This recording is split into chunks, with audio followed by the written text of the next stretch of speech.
Hi friends, எல்லோரும் எப்படி இருக்கீங்க? இந்த வீடியோவில் நம்ம பார்க்க போகிறது இன்றைக்கி நடந்த ஸ்டடி தான். ஸோ ஆக்சுவலி எனக்கு அமாவாசை சாமிலாம் கும்பிட்டு முடிச்சாச்சு வீட்டில். சரி, ஆஃப்டர்நூனுக்கு மேலே கொஞ்சம் படிக்கலாம் அப்படின்னு சொல்லி எடுத்திருந்தேன். ஃபைனலி பார்த்தீங்க அப்படின்னா நான் வந்து 12th பாலிட்டி புக் வாங்கிட்டேன். ஸோ கொஞ்சம் நான் லைப்ரரி போய் நோட்ஸ் எடுத்துக்கிட்டு இருந்தேன்.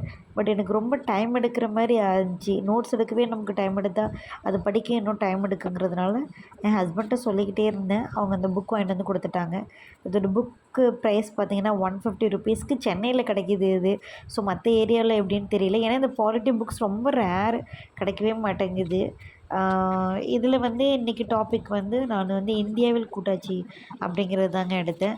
ஸோ இது கொஞ்சம் நிறைய பெருசாக இருந்துச்சு இந்த சிலபஸ்ஸு.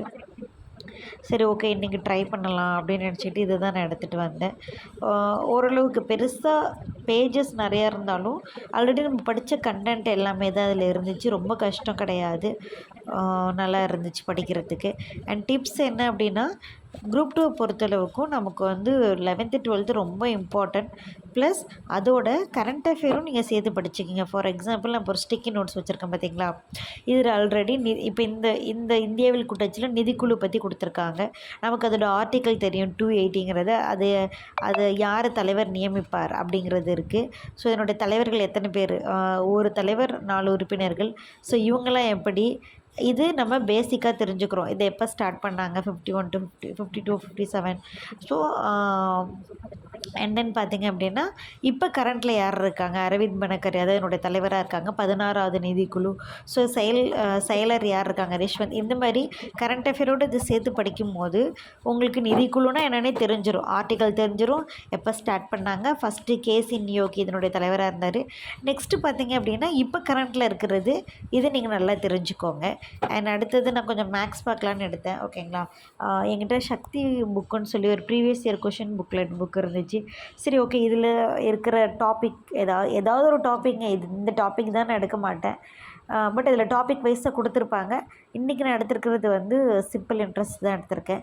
ஸோ சிம்பிள் இன்ட்ரெஸ்ட்டில் பேசிக்ஸ் எல்லாமே நல்லா தெரியும்.